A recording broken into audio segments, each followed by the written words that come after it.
Welcome back to the FFV podcast. I hope you're having a great morning, day, or evening. I am your host, FFV, and today I am bringing you guys another legend in the space. Host of the Futuristic podcast, has over 35 million plus of online sales, and along with his brother is now building Steady Stacks NFT. Welcome, RPH. What is up, my man? How you doing today? What's going on, man? Happy Tuesday. Hope you're having an absolutely blessed day. It's an honor to be on here. And really appreciate you reaching out, man, and really taking the time to set this up. I know it's never easy to coordinate, but shout out to you, man. I'm excited to be on here, humbled and honored. Oh, Thank you dude, for having the me. feelings is mutual, my man. I was super stoked that I was like, dude, this guy's building, man. I have to have him on the pod, bro. You know what I mean? I just gotta, and for people listening, dude, you just gotta take your shot. You know what I mean? You just gotta take your shot, bro. There's that old saying, you take zero fucking shots, you're gonna miss every single one. You know what I Yep. mean? But dude, again, thank you for coming on, man. It means the world to me. I can't wait to dive deep into everything that you're doing, my man. But before we dive into what you're doing in the space here on this show, there's the first two questions are the same, but each response has been completely different. So, with that being said, where are you from, and what was it like growing up for RPH? Yeah, bro. Kicking us off with the good questions right off the bat, so I appreciate that. And even on the point of, you miss all the shots that you don't take, bro. It's like, the thing that instantly kind of, and this may be helpful for anybody or at least one person who's just watching this and listening to this, maybe they can draw inspiration from it. Is, you put out a post. A lot of people on Twitter, they'll just be putting out posts. And a lot of times it's just engagement farming. And, I replied to it, our community replied to it. And it was clear that you actually have a genuine interest in learning more about the space, learning about the builders, learning about people who are doing things. And, we could feel that right off the bat. You responded to my comment and you could feel that genuine connection right off the bat. And then we go into DMs. You're being super kind. I know we had to reschedule once. And so then, just the reaction on that rescheduling, I was like, no matter what, we're getting this done this week because you just did it the right way, bro. Yeah. And so shout out to you. And it just shows, if you are a genuine person with genuine intentions, you can get the shit that you want done. So I appreciate that. Of And course, man. And I just want to say too, man, it's been an honor talking to you, man. I know we had to reschedule and stuff like that, but dude, like anybody that takes like any offense to that or dude, we're human beings, bro. You know what I mean? Shit fucking happens, things pop up, and yep. We have all the time in the world to do things like this, man. And I was just fucking stoked that I got the opportunity. You know what I mean? Yeah, bro. Absolutely. Yeah. Shout out to you, bro. Again. Yeah. So what is the story? What was it like growing up for RPH? Really good question. I grew up in Massachusetts, originally born and raised in the United States. My father moved here from Pakistan about 35 years ago. And so, come from a family of immigrants. He came over for education. He went to University of Massachusetts. And so growing up, it's a really good question because all credit does go to really my family. I never consider myself a quote unquote self-made man, right? It's like as much as we can do, I really do feel like God has a very strong, divine hand in everything that we do. And he places everything in our life very intentionally for us to be able to do the things that we do. And, every single business that I've ever embarked on, including Steady Stack, I've done it with my brother, which is Zan, and he's my older brother. He's 2 years senior to me. And so, growing up with him, a lot of lessons and reasons why even we stuck together. I remember my mother would, we would go to like different family get-togethers and whatnot. And we would always be those two brothers who were just wearing matching everything, right? Like if we were wearing a striped shirt, we were matching. And even if we got made fun of or whatever, it was like we had to go through it together. And I think even though we hated it back then, it created a bond between us where it was like it was always us against the world. It was like we're wearing the same clothes. We have to defend each other's backs. And that was just the type of environment. My parents come from a very collectivist culture. We share everything. We were always forced to share things.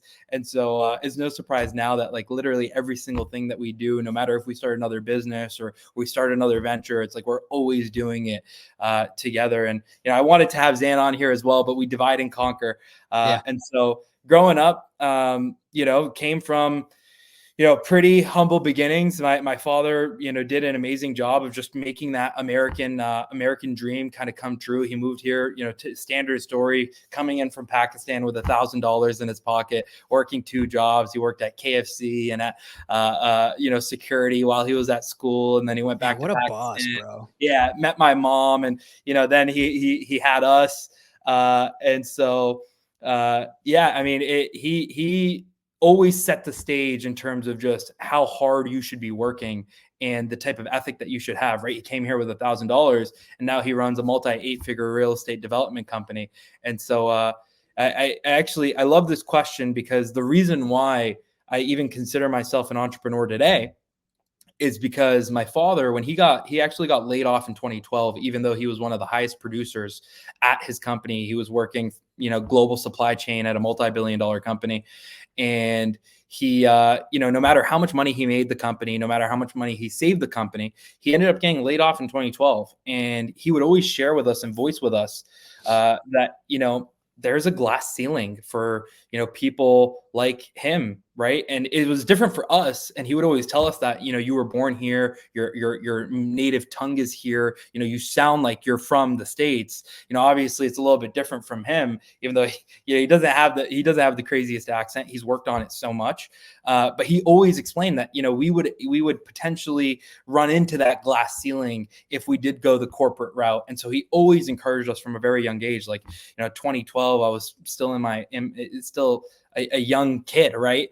And so he would always encourage us, if you can, start your own thing, start your own business, create something for yourself.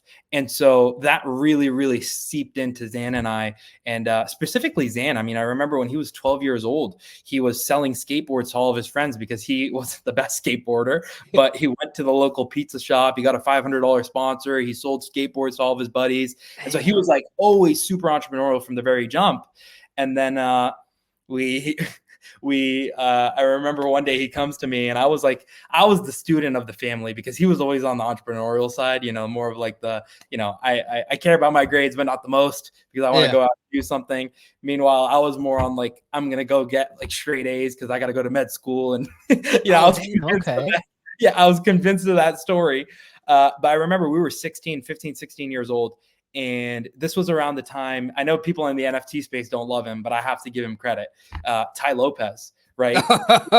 Yeah, I know the stories. I got to give him credit. So this was what, 20, I don't even remember the year, but I was 15, 16. And his YouTube video, he was on every single YouTube video, the ad before the video. He's like, here in my garage, right? And so when that happened, I remember Zan told me, he was like, bro, we have to, no matter what we do, learn how to create our own income, create our own skills, create freedom for ourselves. And it starts by learning how to market things. And this is a great kind of, launching pad. He's 2 years senior to me. And so I always kind of listened to him and followed his lead a little bit on those types of things. And so we would literally sit in the basement. I come home from basketball practice and we're just watching Tai Lopez courses on the projector. Nice. And so that's where this all started nearly a decade ago. And again, really amazing question, bro, because it's thank you, man. That's go ahead. It plays into kind of where we're at today so much. Is our childhood. So I love that, man. And I kind of relate to the, my family comes from Mexico, so we're very we're an immigrant family as well. I was gonna ask about that, man. Do you think that do you think adversity is important to have? Do you think you are the way that you are, you and your brother, your father are the way that you are because of the adversity? I always ask people this with a similar kind of background as mine, because it seems to me, as I'm studying and learning and watching, amazing people do great things, behind them in their background, they have adversity. I mean, no matter what had happened, there was always some kind of adversity that they had to triumph and overcome throughout the years to make them who they are today. So do you think adversity that you and your family had was important to build who you are today? Yeah, but I honestly do feel like we share a lot of kind of like our fundamentals. That one of the first things you said was that like Gary Vee is one of the main reasons you got into the Yep. space. You've been following him for so long. Very similar story with us actually as well. I mean, been following Gary for so long, and so I think we relate on a lot of these topics. Absolutely, bro. Yeah. To answer your question, some of the most troubled people I've ever met in my life, they were just the ones who had everything handed to them from the get. Yeah. These are your trust fund babies. I don't want to get too controversial on everybody.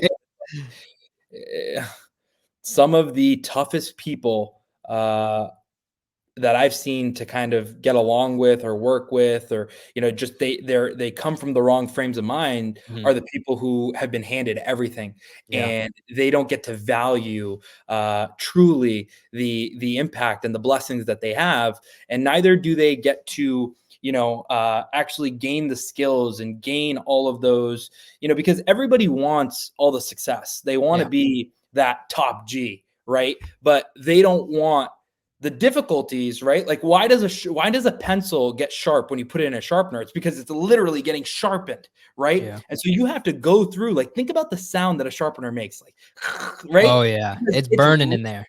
it's burning, it's ripping it apart. Oh And yeah. that's what sharpens the pencil. And so people want to be that sharp pencil. They want to be that savage. They want to be that top G, but they're not willing to go through the adversity. And I honestly feel bad a lot of times for the Yeah. people who don't get the opportunity to go through that adversity, because challenges are opportunities. They're Mhm. opportunities for growth. And, even growth itself, uh, you know, comfort is the currency you literally pay for growth. Yeah. And so if you're not going through adversity, if you're not getting uncomfortable, if you're not going through difficult times, in the short term, sometimes we look at it and we're like, oh man, like I wish I didn't have to go through this. But then at the same time, you're wishing in the back of your head, I want to be that guy who has no financial issues. I have this wife, I have Yeah. these kids, I have this house. It's like, okay, you asked for those things, but you didn't want the adversity that's going to actually help you become the person that makes that happen. So absolutely agree with you 100%. And we I should think just that look at it. Yeah. Oh, 1,000%, dude. And I think that like it also comes back to that saying, you know what I mean? Like if you're always fed, you're not hungry. You'll never be hungry. You know what I mean? But no, I completely agree with everything that you said, man. And I think that most people, unfortunately, man, dude, this is my thesis on this real quick, and then we'll move on. I think that it sounds a little messed up, but I'm just gonna Yeah, fucking say it. I can't stop smiling, by the way, Yeah. because before this podcast, we were talking face to face and we had an Yeah. amazing conversation as an Oh yeah. intro. But dude, your background and your ape is killing me right now. I love Dude, it. hey, I appreciate that, man. Dude, but I love that, man. That's funny as fuck. But I was wondering, man, like I want to hear your perspective on this. Do you think that like a perfect, and it sounds a little weird just because of like the verbiage, but do you think you could that we are, or somewhat, we like, how do I explain it? There is a perfect amount of adversity slash trauma that people go through to shape who we are. Some people get too much of it, they become messed up, they go to jail, they do, crazy shit. Some people don't get enough of it and then become soft. You know what I mean? They're always fed, they're never hungry. But just right in the middle, if you're right in the middle of between those two, you see both of these worlds that from like go too far this way and go too far that way. It's not good. But somewhere in the middle right there is the perfect curated adversity person that can someone go through. What do you think about that? Yeah, bro. Really, really good question again, and thought provoking as well. I don't want to sound entitled, because I know that there's a lot of people who've had much more difficult lives than Yeah. I have. I mean, even just being able to grow up in the States, I mean, we're in the top percentages of all of humanity in terms of like resource and access. And so I don't want to speak for something that I'm not even qualified to speak on. I know a lot of people have dealt with a lot more adversity than I possibly could have. But what I do believe, and I'm a Muslim, and I pull a lot of inspiration from the religious texts. And what I do believe is that God does not test any man with more than what his soul can bear. It's Mm, something that we learn. okay. And Okay. if we can look for the silver linings, if we can look for the opportunities in our challenges, we will see that all of those L's, all of those challenges, the L's, if you turn it around, it's really just a stepping stone, right? Like you have your L's, they just become stepping stones on top of each other. And it almost looks like you're climbing up the stairs. And so it's just about being able to take that challenge, take that L, and find the way to reposition it so that it does become that stepping stone. So that's the way that we see adversity. And I believe that that's the only way that if you do want to be successful, that's the only way that you can see adversity. Yeah. Because otherwise it's going to hold you back. Yeah. And what's happened has happened. And again, I just simply don't believe that God would test any soul with more than what they can handle. So the more that you are tested with, the more that you are challenged with, it means that you were meant for that much greatness. Okay. Damn. I love it. Makes me feel good inside, man. But all right, man. We ran off a little track, dude, but that was an amazing conversation. I know people are going to love that. Last question before we dive into everything that you're doing, man. Some pretty amazing stuff in there.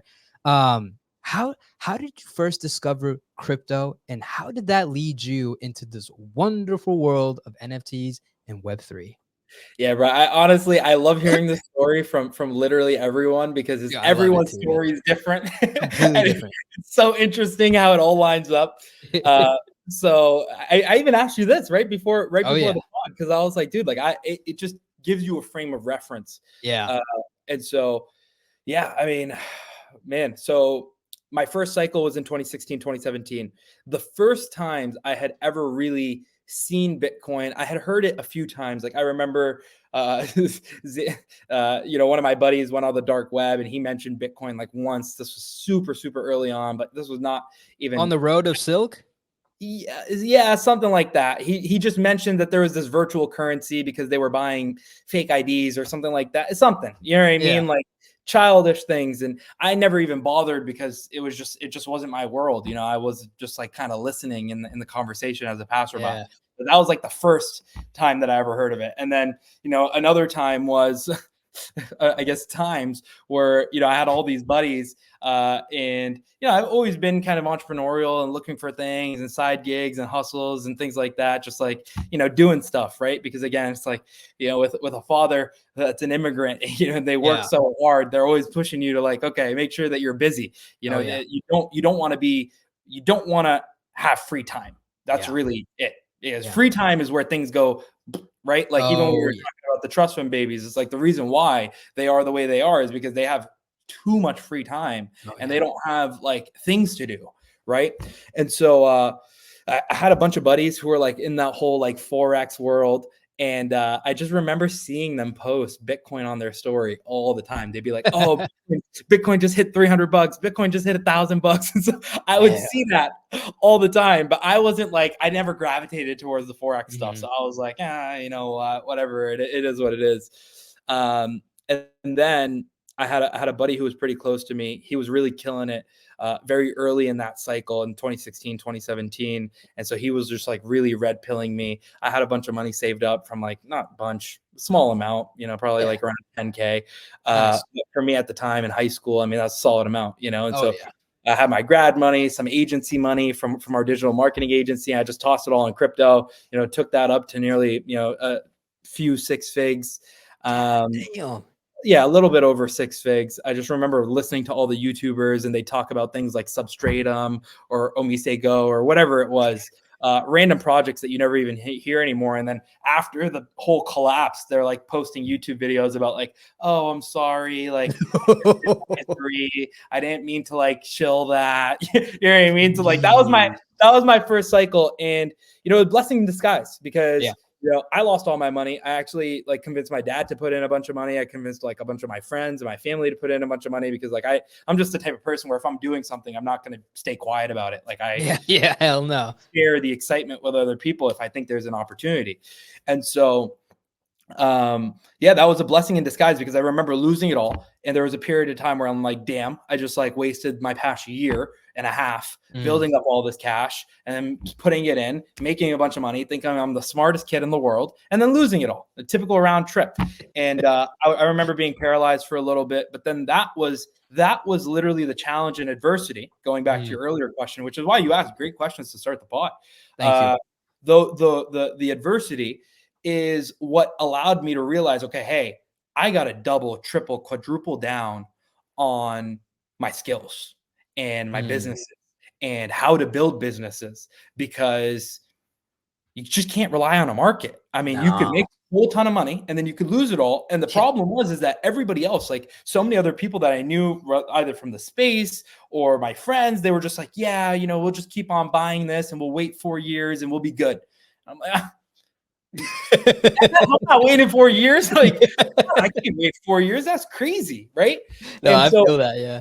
yeah, I realized at that point, okay, more than ever, now we got to double down on cash flow, on skills, because the thing about skills is that nobody can ever take it away from you. It doesn't matter if a market's up or down. You know, like we've been killing this entire bull market. We've set up multiple 7-figure revenue streams inside of Steady Stack, which nobody really knows about, because we always knew from the very beginning that royalties were going to go away. And, you know, royalties are just simply, they're not a sustainable business model. Yeah. And the thing that's going to keep these projects alive and thriving, because if you're not growing, you're dying.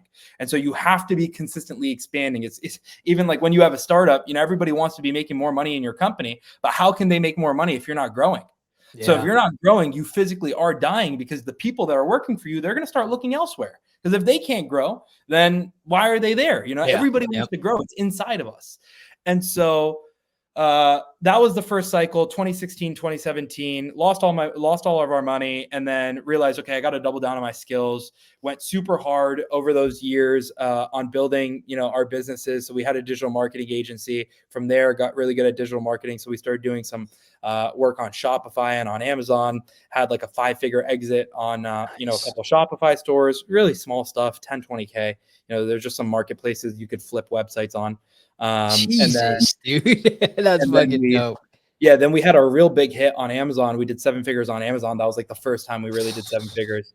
And then we took all of our skills again, and we started onboarding different companies that we really liked working with, and we would handle all of their sales and marketing, essentially like an agency, but more of like a partner. And so that's actually grown into what our Web2 business is today, which is a portfolio of you know, online companies that, you know, operates at multiple 8 figures. And so that's what we do even today. And you know, that's why Zan's not here, because I actually.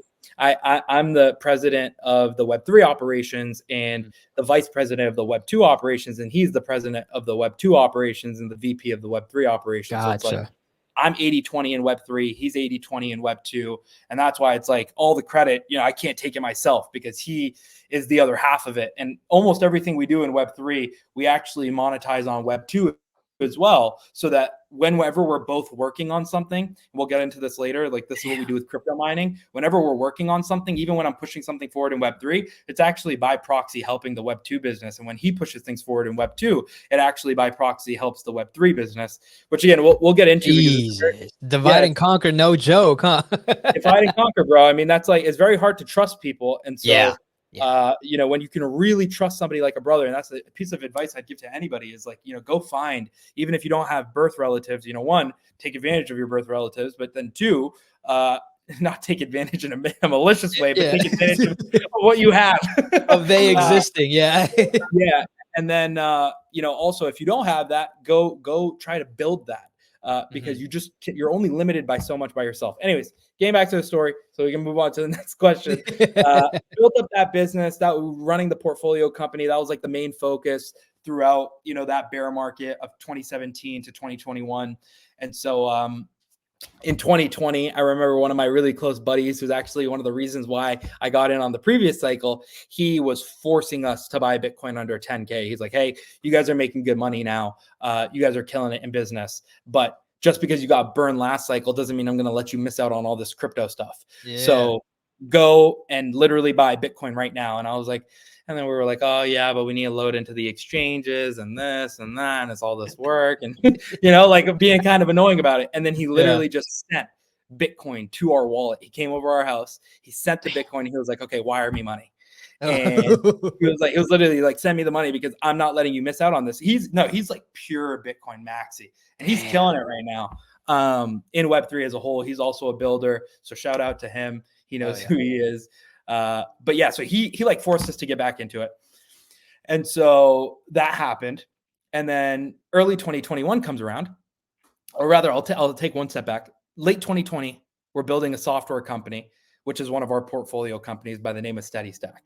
It's a Mm-hmm. software company. I'll pull up the software in a second here, because it does actually have to do with the Web3. And this is where people will be able to kind of bridge the overlaps. But we were building a software company called Steady Stack, essentially like a trading software.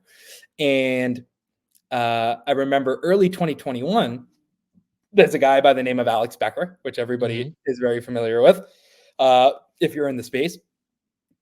And he was posting, he comes from a very similar background in terms of like internet marketing and things of that nature. So we had taken his courses, been in very similar spheres of influence, followed him on Facebook and things like that. So he posted on Facebook and was like, hey, I'm going to host a private mastermind, for something like 25K, and only 25 people can show up. And it's going to be in Austin. We'll do it in person. And I'm going to teach you everything about how I built $100 million software company. Because that's Alex Becker's like real kind of like claim to fame. That's what's got him to where he is today. Is he built 3 different software companies. The first 2 failed, and then he built the third one. That one's high roast, and now it's worth like 110 mil or something crazy like that. Damn. He just had like an exit or a partial exit, something along those lines. And so we had a software company, and we're consistently like every single year we invest 6-7 figures into masterminds, into groups, because that's like there's no shortcut to success in terms of your work ethic. You have to work hard, but the only shortcut that I truly believe is your network and the people that you know and the things that you're surrounded by. Because if you put yourself in the right environment, you're just going to speed up your success. Anyways, we go to this event early 2021. We're in Austin. And I remember just like there was 2 parts to this event. And I remember that, we're learning about the software, but then during all the breaks, Becker's like focused on like gaming, crypto gaming and NFTs. And, I remember he talked about Doge Pound. And so we picked that up under like 0.2 ETH, and then we sold it at 2 ETH in the summer. Right. And then, that's how we got the red pill. And then that's how we got into NFTs again, kind of. Right. And so we were buying some coins because of our buddy who was like forcing us to, but then, a light bulb went off in our heads when we were just like, I was sitting there. I'm like, okay, I'm learning from this guy who's selling his company for $100 million, and he's all excited about crypto and NFTs. So am I missing something here? Right. Yeah. Like, is this where I should be focusing? Like, is there a potential to leapfrog here and maybe kind of get to that step, which I don't think is necessarily true. I think you have to do both. Yeah.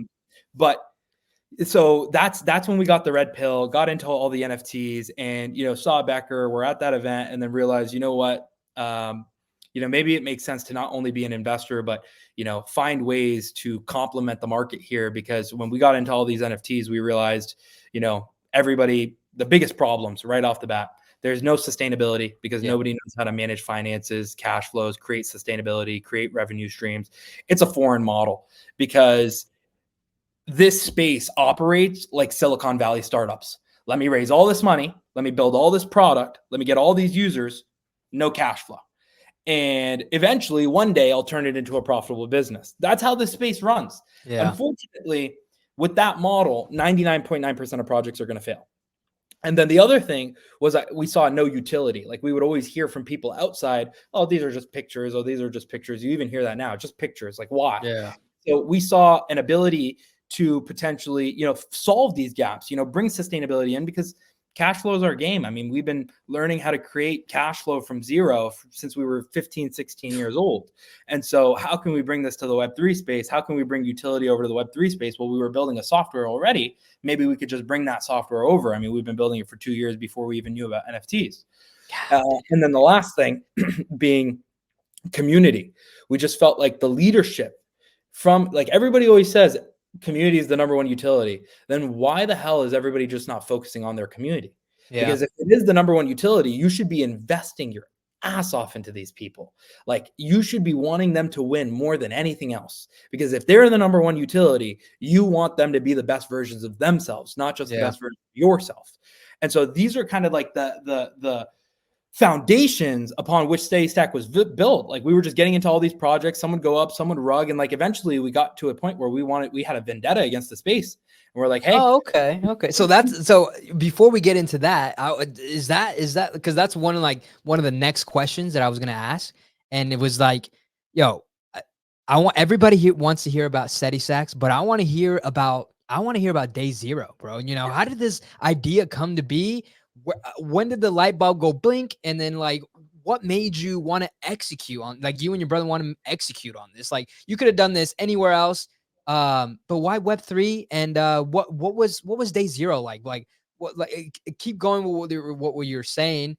But yeah, man, would love to know about like the day zero day. How did it come up to be? What was the conversation like? And like, what was like basically like the first iterations of Steady Stack? Yeah, bro, amazing.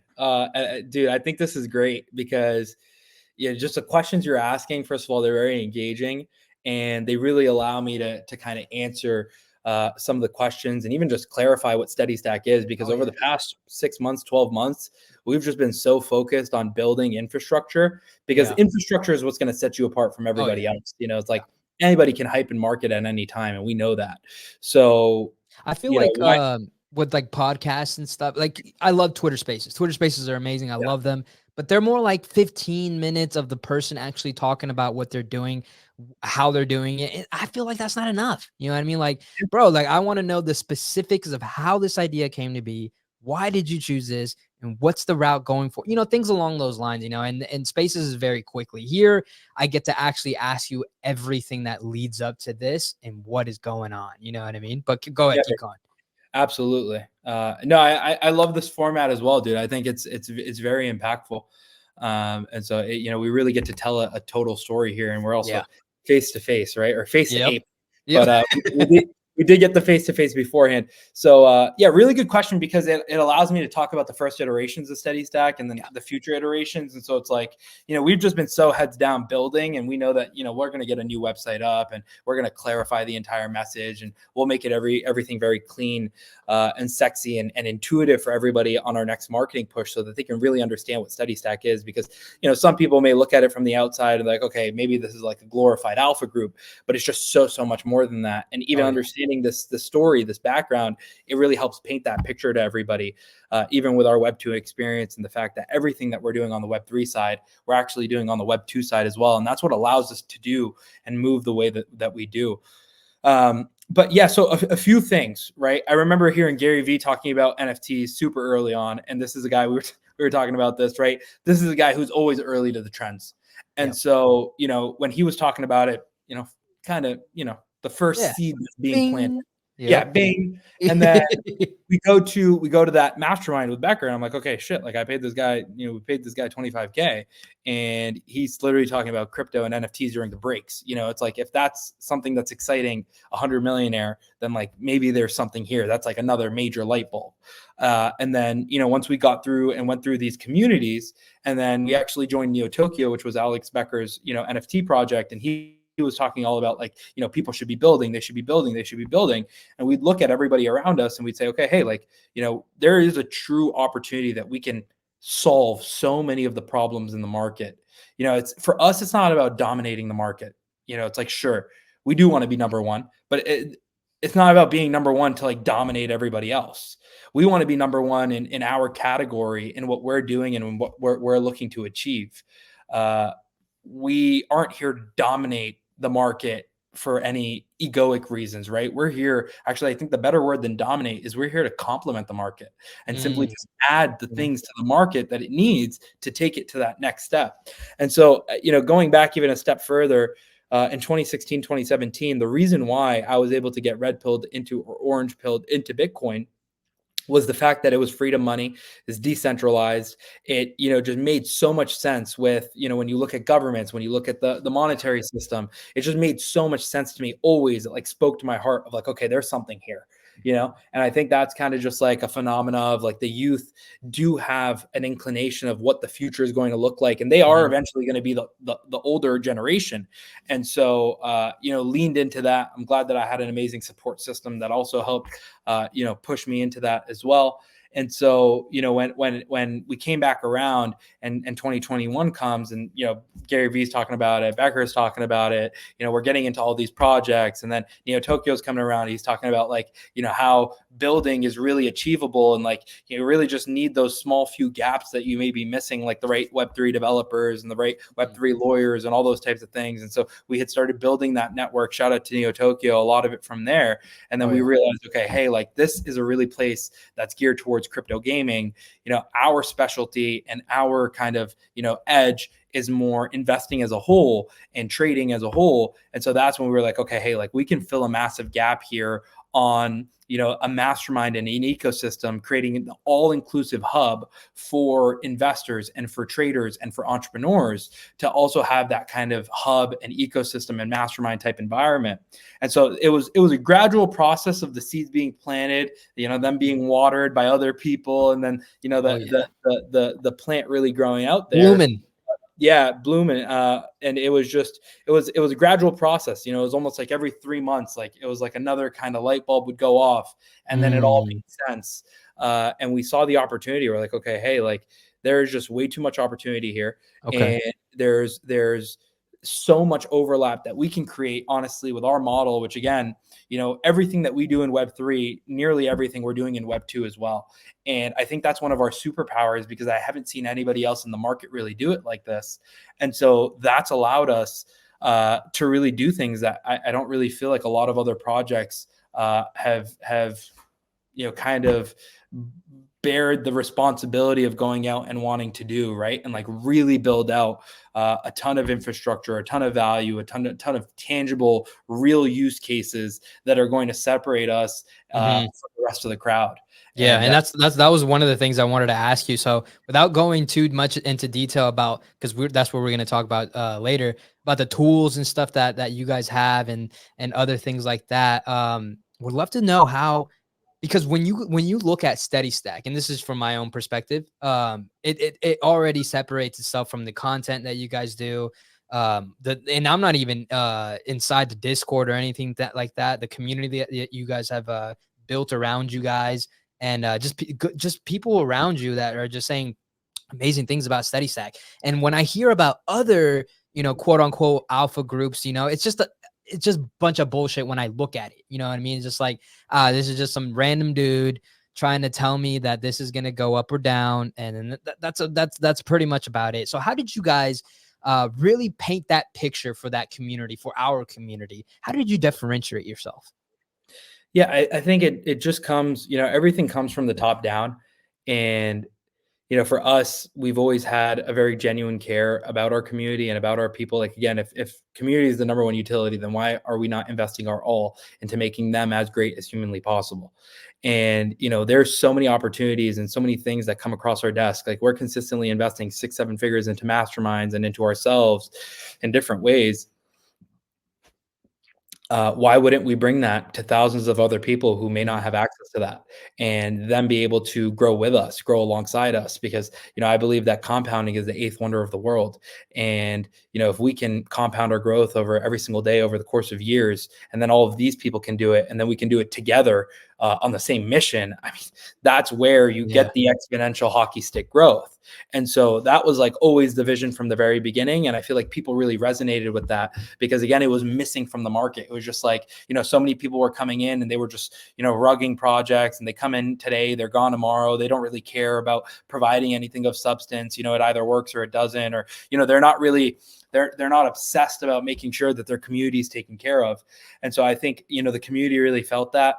The amazing people just naturally came into our life and gravitated toward us to the point where we were able to create an amazing team. And so, like, the people who are giving this alpha, who are giving these opportunities and everything like that, they're extremely successful, right? Like, our head trader is a multi-7-figure trader.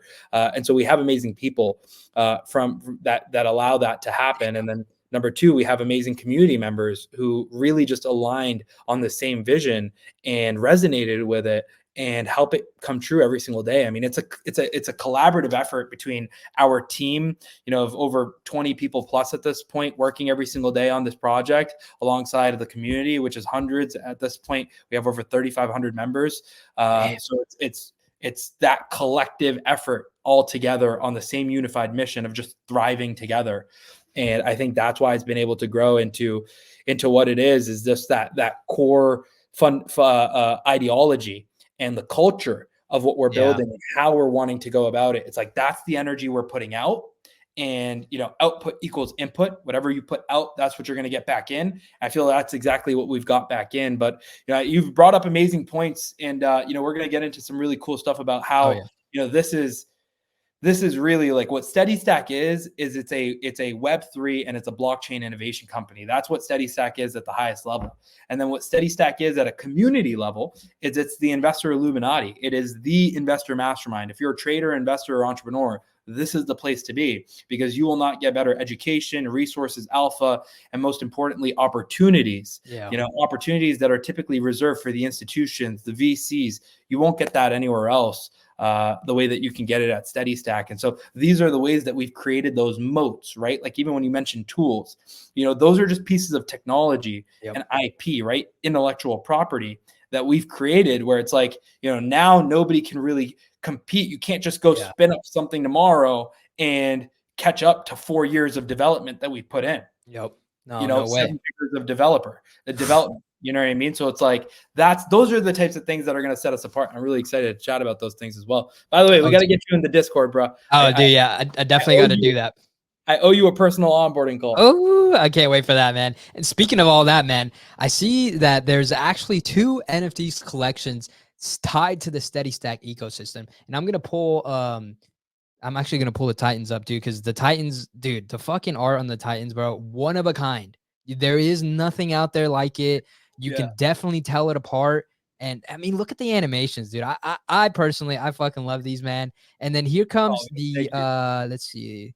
Yep, right there. Here comes the Legends. The Legends, bro, they're so fucking fire, bro. Like, I mean, this is some of the best, like, highest detail pixel art. It is, bro. Like from both collections, which is pretty rare to see, because like it seems from like what I've seen throughout this whole entire, you know, ecosystem, I've seen that like people really do the first one very well, and then the next iteration of the collection would just kind of be subpar or whatever, you know. But dude, both of these collections fucking out of this world, man. So like I gotta ask real quick, so what is the difference between these two? So what do I get for holding a Titan, and what's the difference between a Legend right there? Yeah, absolutely. Man, I mean, we're just blessed that, you know, like, again, output equals input. I mean, we've just had like amazing artists and designers. I mean, we went through and cycled through hundreds of options to be able to come up with both of these collections. And so when we did the Titans, we had that approach, and then we were like, okay, hey, how can we take pixel art to the next level? And so we really, really challenged ourselves to like want to create the best pixel art on ETH.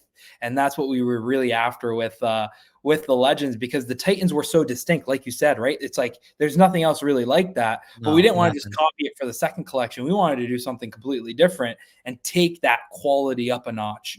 And so that was really exciting. What's the core difference? I mean, Titans are just simply, and by the way, just some alpha, because you know, you're hosting. And I got to share, you know, I appreciate you reaching out and setting this up. And again, really, really great conversation. But we got our Ordinals collection coming up, and I think people are going to be blown away with the approach to the art there and how we're setting up the digital collectability.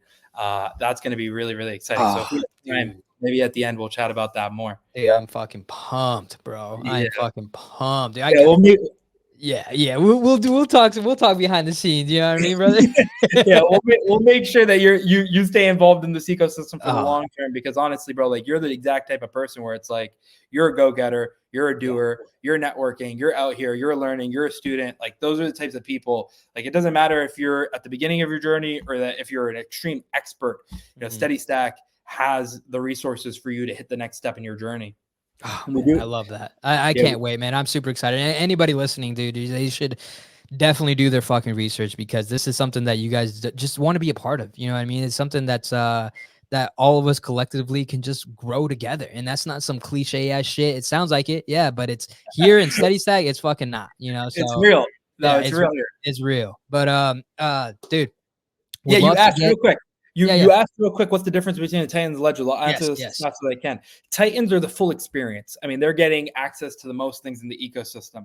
The way that I really like to think about it is like, you know, your Titans. I don't want to use like too much of a cliche, right? But like, or make a unrealistic comparison, because the point of this comparison isn't to say that, you know, we're Apple, but it's just a comparison. Is like, the way that I see it is your Titan is like your full-fledged PC, MacBook, you know, desktop, you know, fully fledged out, you know, max RAM processor, you know, GPU, everything, right? It's like your ultimate machine, right? And the Legend is more accessible. It's kind of like, to me, more of like an iPhone or a phone relative to a PC, where it's like, okay, it's more accessible and it's still a computer. It still works. It still processes, but it's not going to be as powerful as that power user that you need a full-fledged machine for. Right. And so that's kind of like the easiest way to describe it, is that like Titans are the full experience and the Legends are just the more accessible experience in a fractionalized manner. That's nice, man. I love that, because having both of those collections, in my opinion, is super important. Just because like people just want to be a part of this community. People just want to hang out with you guys, and it makes them feel good. You know what I mean? And then having that accessibility one, not just to have access to the Discord to hang out with people, but also, you know, giving them more than just like your regular out. Yeah, man, it's a beautiful thing, man. And that leads me to like actually my next question, man. Would love to get into the benefits that come with being part of the Steadystacks ecosystem. What's in there? What do you got for us? And what can we learn from being in that ecosystem?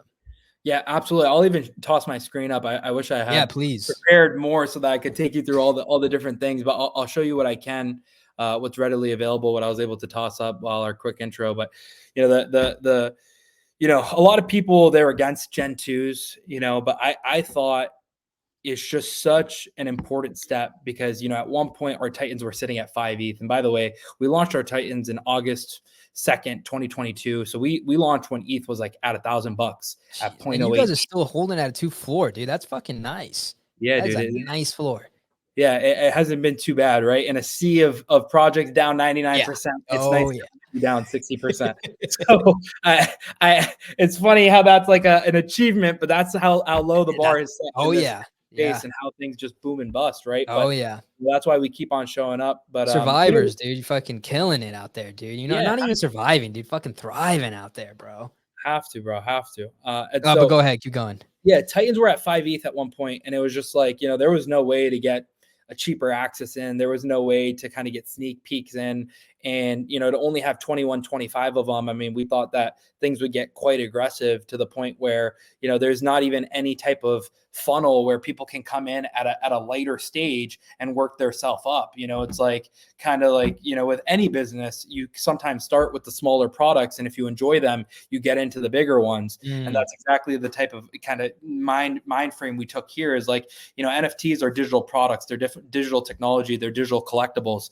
And so if you kind of have a more entry level version, then you can create this funnel that just has this organic pull to the top, because people come in at the baseline, they have an amazing experience, and then they want to take that next step.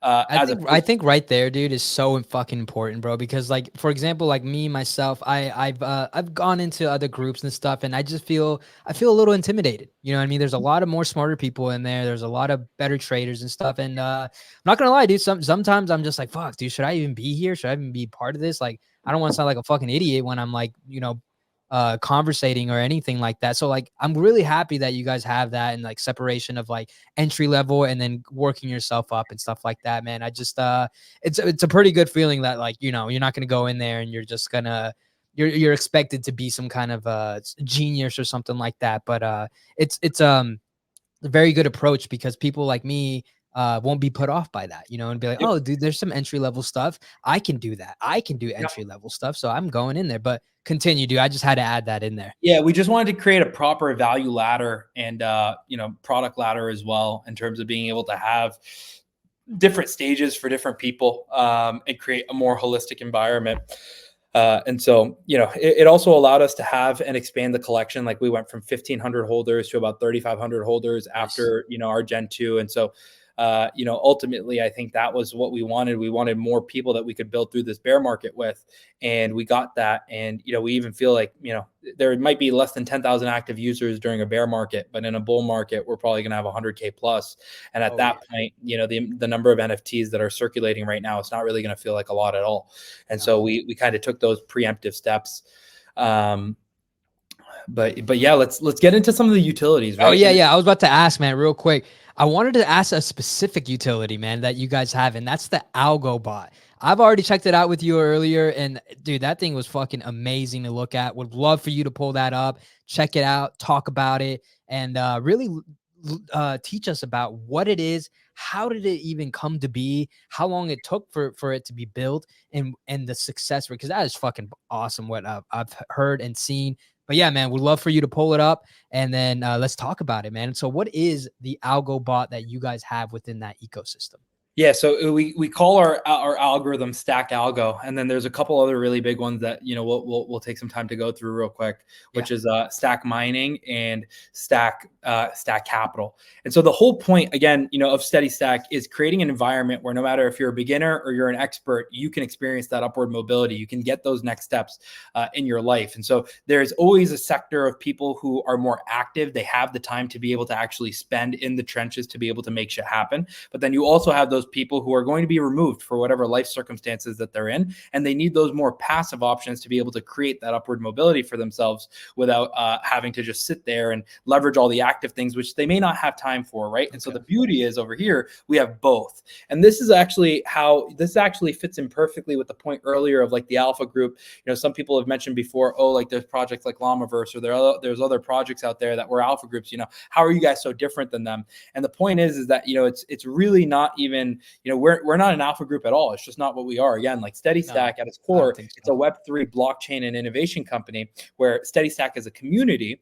On the community level, it's a group of investors, traders, and entrepreneurs in an all-encompassing hub. And it, like simplest words, investor Illuminati. And so these three pieces of technology and IP, they're also what separate us as that moat, right? As that barrier to entry. So I'm going to take you through this. And Stack Algo is actually one of the older ones. It's actually right now, it's being automated so that it actually can become a passive utility, because right now it is more active.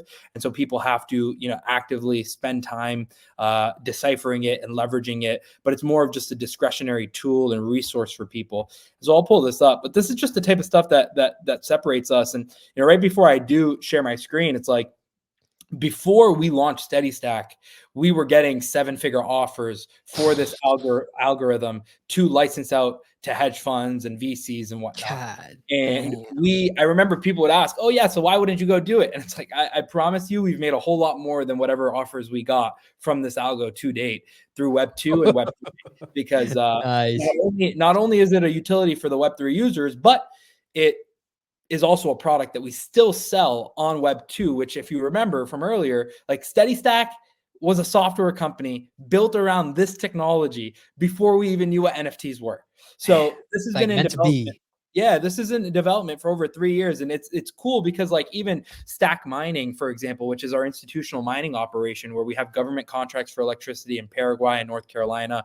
We have, essentially an institutional size operation where if you're in Steady Stack, you're able to get essentially the opportunity at the rates that we do, even though we're the ones who put in the millions of dollars to actually set up that infrastructure. We're the ones who spent 2 years locking in those government contracts for 5 to 10 years, locking in those relationships with the suppliers, setting up the facilities, getting the engineers, getting the partners. We set all that up, but we give it to our community as if it was my brother, right? Or my family, so that they can also experience and benefit from that.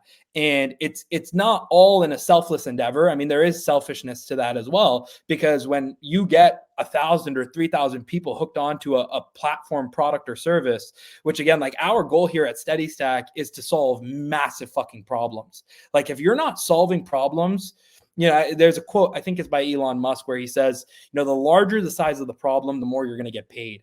And so we don't even focus on the money side. We focus on value, because money, we know one thing, money follows value. And so if we build the solutions to the big problems, everything else will fall into line, right? And so like, for example, crypto mining, it solves a really big problem. Not only are you pushing the blockchain forward, specifically Bitcoin and some of the other larger currencies, you're the reason why the network's able to operate. So you're solving that problem, but then also, being able to generate something like 3 or 5% per month plus for your average Web2 investor or your Web3 investor, right? Like those are incredible returns to be able to get over a 5-year timeline. And, like fundamentally what crypto mining does, the way that we do it at an institutional level, is very simple. If you put $100,000 in today, spot Bitcoin versus the miners, you will get more Bitcoin for your dollar over the lifespan of the miners through that than you would just buying spot. And so like, that's the advantage, right? Like obviously people try to make the case of, okay, hey, like I would just buy Bitcoin right now and then I'll sell the top and buy the bottom. How many people do that though? 99.9% don't do that. Exactly. Like time in the market beats timing the market. That's what Warren Buffett says. And so, being on a 5-year horizon, 5 to 7 years is how long these miners last, and you're able to get more Bitcoin or more coins. It could be any coin, more coins for your dollar. That's a massive problem that we're able to solve. And then what ends up happening is we have thousands of users from our community because they're getting the best rates. And then now we have all that proof. We have all those testimonials. We've been able to leverage our community to build this product and service together, perfect it, master it. And now when we go outside the ecosystem, like for example, we're selling it in Web 2 every single day. And so we've actually done more revenue in Web 2 for crypto mining. I think at this point, we've done between 1 and 2 million in Web 3, and we've done more than that in Web 2. And, it's able to be done because we have this relationship with our community in Web3. We're able to perfect this craft. So anyways, let me start getting into some of this stuff. But the point of sharing that is that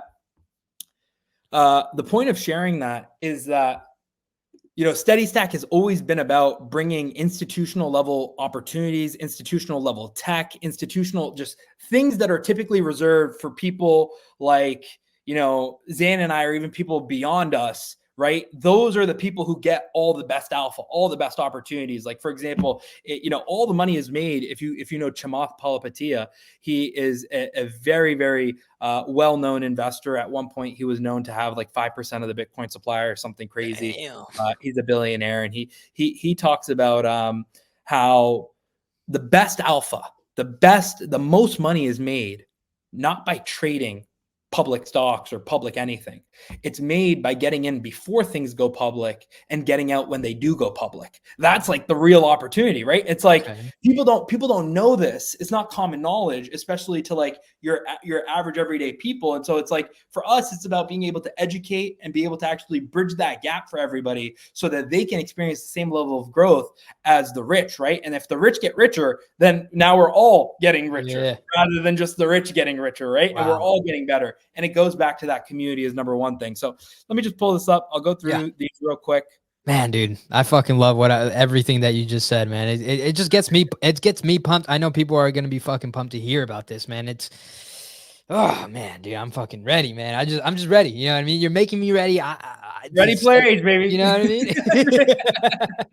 So yeah, man. Oh, dude, fucking ready, dude. But explain to me what we're looking at right now. What are the red boxes, the green boxes? Explain to me how this works. Yeah, we're gonna pull up some other stuff as well. Do your thing, my guy. But so this is like, for example, this is what the algo is. And right now, again, this is an active tool and resource and piece of technology, which again, we could have licensed it out for 7 figures and just, made a quick exit and then, left. But again, after taking this journey, we took a longer journey. It took us 2 years to get here. But over that course of time, focusing on the value aspect of getting this in the hands of more people, this thing has actually made us more money than what we would have made if we just had a quick exit. And so it's like, that's like the delayed gratification. But essentially, this is a discretionary tool with about an 80% hit rate. That's just like predicting and guiding discretionary, of course. It's not trading for you, it's discretionary Yeah. on where things are going to go. And so you'll see very simply, right? Like Green Arrow, we're at 8.7 cents on this coin called Caspa. This is actually one of the coins that we also mine. We're mining over 77,000 Caspa per day right now, which comes up to over like 10, 15K a month right now. Jesus. And so, or sorry, 10 to 15K a day right now. Fuck, Yeah. That even blew my mind even more. Yeah. I was telling you this earlier. We're mining about 15 Bitcoin per month and 77,000 Caspa per day. So, yeah, I heard that, but I didn't know what the USD value was that per month. I was like, holy, now you said per day. I was like, oh. yeah, it's a fun time. So it's like, if you wanted to do the math, it'd be like 0.5 Bitcoin per day or 70 and plus 77,000 Caspa per day, which, of course, that's not all just going to us. This is a product and service that we're doing. And of course, we get a back end cut of that. Typically it's 80-20 or 70-30 or whatnot, right? But this is one of the coins we're mining. And so you'll see November 23rd, 8.5 cents, Green Arrow. And then very shortly after, we're up all the way to 15 cents. We can literally pull this up on anything. If we pull up BTC, USD. So you pull that on anything that's live on this crypto. Oh yeah, you can put it on anything. So the way it works is that the more it works off of predictive programming and back testing data. And so the more data that there is on a chart, the better it's going to perform. So if a stock has been around for like 3 months, it's not going to be as good as if it was there for 20 years because there's just more data to be able to go off of. And so right now, like I said, it is. So we call this stacked algo. We're also automating it, and that's going to be called auto stack. That's going to come out in 2024. And so this is just the version that's not automated, but essentially it just goes on your trading view, and you'll see like Green Arrow. We're down at 27K, and then we're pumping all the way to 37K. And there's take profits along the way that just allow you to kind of know, okay, hey, like this is an area that you might want to take profit, or things might reverse as a discretion. So the triangle up, the point, I think that means it's about to go up. The square is take profits. Yes, TP means take profit.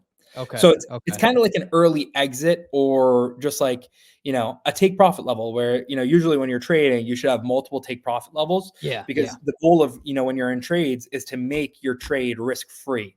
And so when you hit your first take profit, you take out most of your initial so that you can just ride profits. And then that's where you kind of get the craziest gains without having all the emotional kind of scare of being like, oh shit, like my entire initial still in there, and of course, I'm not a financial advisor. I'm not a legal advisor, tax advisor, anything like that. But I'm just kind of sharing my own thoughts and opinions the way that I've kind of been told and educated. And of course, this is for entertainment purposes as well. But yeah, amazing tool. And so like, this is the type of stuff, like we've been building this for almost 3-4 years at this point. You cannot just turn around and build something like this tomorrow. And so it's like, this is something, and I see a big problem in Web3 a lot of times, FFV, bro, is that, people are solving problems, but they're small fucking problems. Like people will build like whitelist marketplaces, or like they'll build like these like small like problems that don't really persist over a long period of time, or they're not really valuable at certain points in time. Like when you take the algo, for example, it doesn't matter if it's an up market or a down market. This is a valuable tool and resource. And it doesn't matter if you're in Web3 or if you're in Web2, this is a valuable tool and service. And so those are the types of things that Web3 brands need to be focusing on is, okay, hey, like, I need to build things that it doesn't matter if you're just in Web3 that you need, because if you only build a solution for Web3, you're building it for 1% of the market. You need to build a solution that Web2 and Web3 needs. That's why all of these tools, that's why all of these solutions, they're solving such big problems, and we're monetizing them in Web2, we're monetizing them in Web3, and that's how we're actually able to create real sustainable businesses with longevity that can truly impact and be innovation leaders with the blockchain. Damn, dude. And I think that right there, what you just said was like a key component to where a lot of people are missing. They're, like you said, man, they're only fixing the smallest minute things where you yourself could just add on to your platform at a later date. You know what I mean? And it's pretty crazy that I don't think that most of us, because dude, you just put that in my head. I don't think most of us even think about that. You know what I mean? Like, only solving problems in Web3. That's all I see in my timeline. That's all I see. So right when you said that, a fucking bulb just went off in my head. I was like, damn, dude, we never ever talk about this. We never even think about it. We don't even fucking think No, about it. Damn, no, dude. So yeah, it's a great thing that like how you know, I always, my mind always runs, dude. It's like when the masses come here, dude, people don't have to look for what you've built because it's already here. People are just gonna come to you guys. Yeah, bro. It's like, our whole thing was always we want to build ahead of the market. And we learned this from, tech companies like Coinbase. In 2012, Coinbase was a laughing stock to a lot of people. They never thought that it would have any traction, but they built what they did ahead of the market. And that's why when things did come in their favor, 2017, 2021, they were leading and ahead of the market. We've chosen the exact same path. If you try to build something and launch something like, for example, the hot thing right now is crypto gaming. There's a bunch of people I know out there right now, they're just thinking, okay, I'm going to go launch a crypto gaming project. And sure, I'll agree. The thought came in my mind, but I'm like, no, I'm not going to go do something just because everybody else is doing it. Let me think years ahead and let me think, okay, hey, how can I build where I think the market's going to go, where eventually one day I can build for years and then I'm ahead of the whole entire market. And I do believe that in this next cycle, the market's going to sophisticate a lot. People are really going to learn their lessons. Things like gas fees are really going to be a problem because other side mint was literally the top of the market last time. And people know that that's way too inefficient. We can't be burning hundreds of millions of dollars in gas. So there's going to be other chains that pop off. That's why we're building on ordinals, right? And so like we always are positioning ourselves and like we've been thinking, planning, plotting our ordinals launch for almost 8 to 12 months now. Or not 8 to 12, sorry. It's been about 6 to 8 months now. And the reason why we haven't launched yet, even though people will be like, oh yeah, why didn't you launch in the hype summer? Or why don't you launch right now when things are hype? And it's like, no, like, I don't care. I would rather honestly launch in a bear because then I can go under the radar. And then when it's my time to shine, my time will come. And, we want to be ahead. We don't want to be behind. And I'm telling you, the market's going to sophisticate, things like gas fees, people are going to realize, other things are going to be like, just understanding that you need an actual business because there's going to be so many of these NFTs that run out of business. And a lot of people don't even know this, but your NFT images are hosted on AWS, which is Amazon, cloud services, right? And, there's a lot of projects. They're probably not even paying their AWS anymore. And in the bull market, they used to be, leaders, and now they're not even in business. And then, your image for your NFT is a 404 link. And that's one of the things that's bullish about ordinals is that the art is actually inscribed on chain. It's truly immutable. So it's never hosted on AWS. It's actually on chain. So it never goes away. That's another thing I really like about ordinals. But my point being here is that people are going to sophisticate as they go through all this adversity, similar to how we talked about earlier. And so, one of the biggest pieces of adversity and things that people are going to realize is, hey, I need real use cases. I need a real business. I need real things that are going on. And if that doesn't happen, then there's no future. There's nothing that's going to carry us. And, I even love the fact that you're saying that you've never really heard a lot of these concepts, which is great. And that's bullish for me. And hopefully I can get them out before everybody watches this podcast. Goes and copies them, right? But it's like, you got to build ahead of the market and you need something sustainable. You need real infrastructure. You need a real business. You need real solutions. And it comes from products and services that are not only, solving problems for not only Web3, Web2 and Web3, but they have to be profitable and they have to be scalable. Otherwise, your demise is very near. And so, those are the types of things that we're trying to do. I'll run you through one other thing real quick. Yeah. And then to add on that, man, dude, it just gets me, it's refreshing to hear. I love it, dude. It reminds me of like, a real business, a real life business. You know what I mean? And like, dude, I think you're completely right, man. People, in my views, people are starting to smarten up. You know what I mean?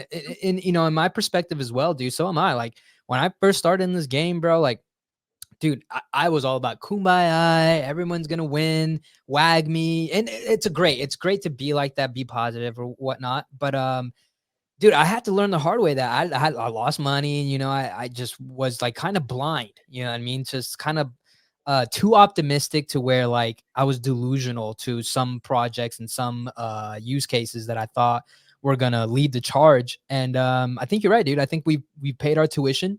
And I think we're starting to smarten up. I see a lot more people asking better questions, the right questions. And Yeah, dude, I think you're 1,000% right. I think we're smartening up over here, and I'm glad that you're leading the charge, bro. But dude, yeah, go ahead.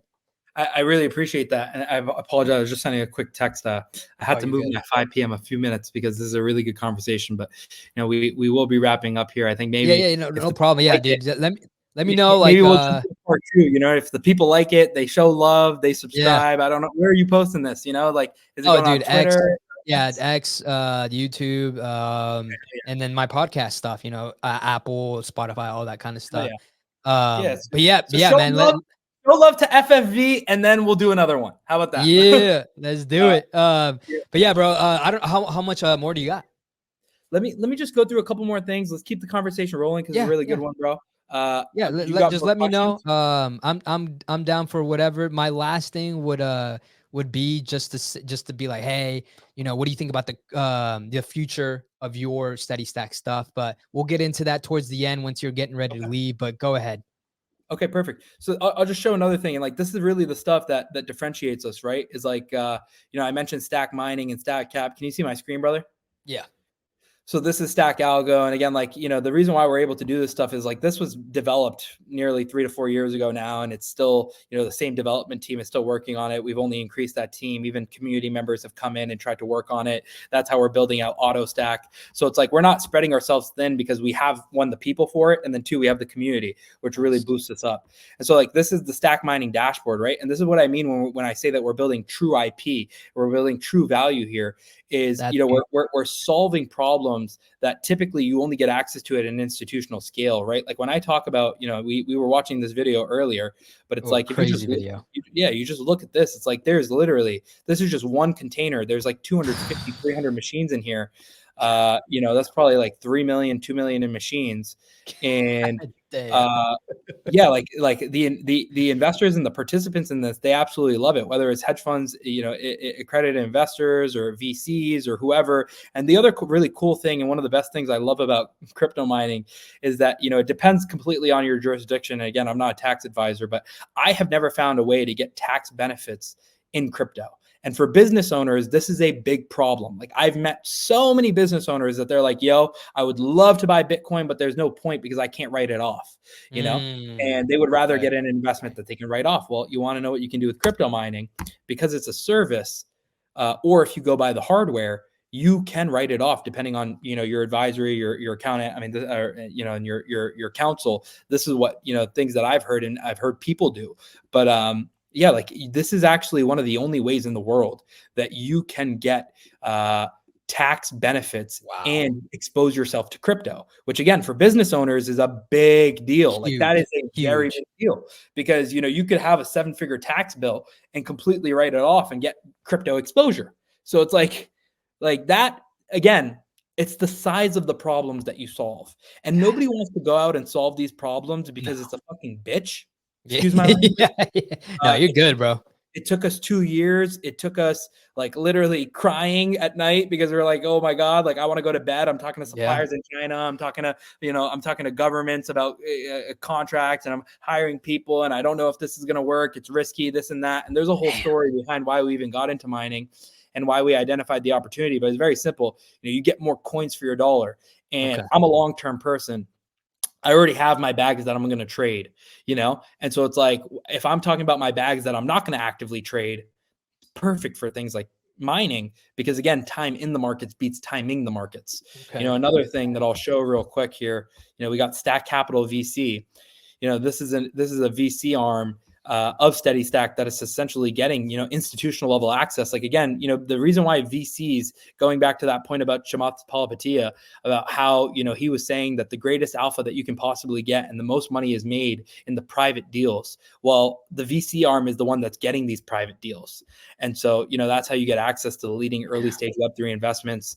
People who work in our VC firm, again, we're not doing it by ourselves. We went and we recruited somebody who has all the VC experience in the world. I mean, they had multiple 100Xs last cycle with Seedify and Blocktopia and all this stuff. And so it's like, if we can get 10, 20, 50, 100 X's through Stack Capital VC. And then we also have the consistent stack mining. And then there's also referral programs and affiliate programs and commission structures. And then you have all the education and you have all the tools and all the software.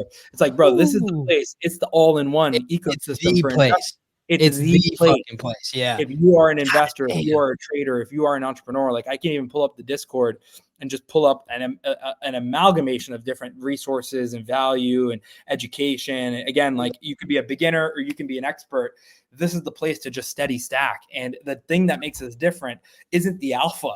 You know, anybody can do alpha. Sure, we have 7-figure traders and things like that where we're already the best alpha group, but that's not the point. It's the tech, it's the IP, it's the culture, it's the real innovation that's being built and the real business that's actually being built that's going to lead us into having a very successful and sustainable future. You know, like people always want to rush out and launch these tokens and things like that without having an ounce of utility. Now, this is what happens. If you launch the token before the utility, what ends up happening is when the utility really comes out, it's always different than how you plan it. Things never just go to plan.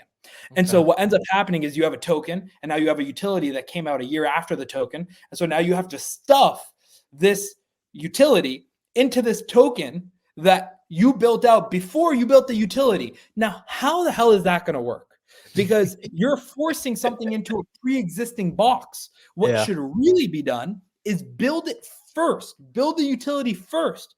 Then you can build the tokenomics properly because you're not being forced to make the wrong decisions. And unfortunately, everybody launches the token first because they know that, you know, maybe price go up and stuff like that.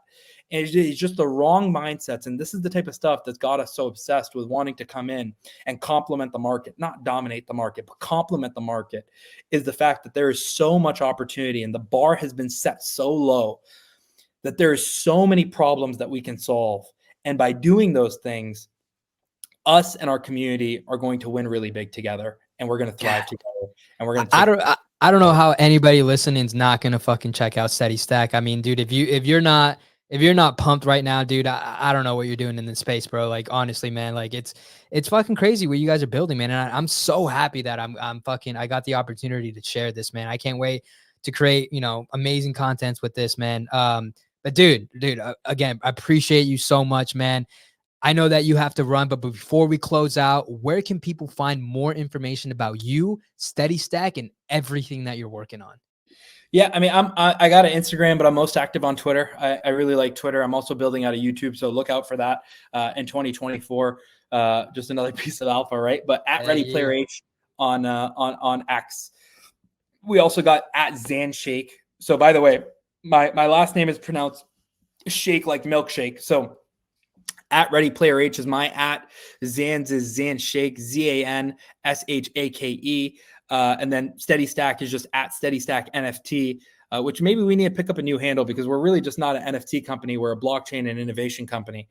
And I was thinking the same thing. I was like, dude, you guys are way more than just the NFT thing. You guys are a lot. Yeah, we've come a long way. And so I'd love to see you guys in the Discord. Thank you so much to FFV with an amazing, engaging conversation, bro. We had an amazing intro before this. So pumped to have you in the community. I know that you just joined up. You have your nice Arcana, or you got a legend now. Oh, so, dude, I was so fucking stoked when you did that, man. So for people that don't know what I'm talking about, before we started this, man, the homie, man, dude, fucking gave me a legend, man. I have to show it off real quick before you head out, bro.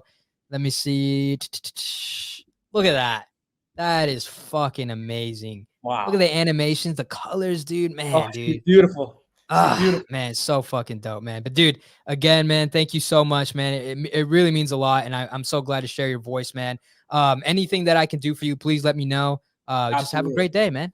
Yeah, bro, absolutely. And then you did ask one more question, so I'm just going to answer it real quick. Yeah. You asked, what's the vision of Steady Stack? The vision of Steady Stack is to create the place for traders, investors, and entrepreneurs to come in, thrive together, create this community, create this environment, like where we've come in and we've said, okay, hey, people need access to what the institutions get. It's not fair that they get to play this unfair game with algorithms, with private alpha, with institutional grade opportunity and investments. It's just not fair. They play on a different level. And so we went out and we built all that and we brought it to Steady Stack, right? And so we want to continue this culture where our community goes and they continue this mission over the next 5, 10, 20, 50 years. And we make this into a true digital collectible. We make this into a true unicorn company where, you know, we're just innovating and we do it together. And we have this one vision where we thrive together and we create a special environment that doesn't exist anywhere else. And again, I appreciate you so much, FFV, bro. This was an epic podcast. I'm definitely going to be taking, you know, parts of this and chopping it up. So please send it to me. Oh, of course, of course. I'm going to be posting them and I'll show you love. And yeah, thank you so much, bro. I'll definitely keep in touch. Let's keep on building, bro. Like, you know, again, thing that I admire about you, and I feel like anybody, if you're still watching this, you should know, like, do not hesitate to take the leap of faith. If you have a genuine intention and you're going to be real, because FFV is just live proof that if you go out and you have the right intentions, you do the right things, and you just show up, you know, you don't need to know what you're going to do exactly in the next 5, 10 years, but you just show up every day, just do things, make connections, be a student of the game, and the right things will happen. So thank you so much, bro. Again, appreciate you. Brother. I'm going to fucking, oh man, dude, that means a lot to me, man. I appreciate you for coming on, the opportunity. And dude, I'm fucking glad, like, you know, me and you got to hang out, man. I feel like me and you are definitely going to stay in touch, brother. So please have a great rest of your day, bro. Yeah, you as well, bro. You as well. Peace, Stay brother. blessed, brother. Yes, thank you.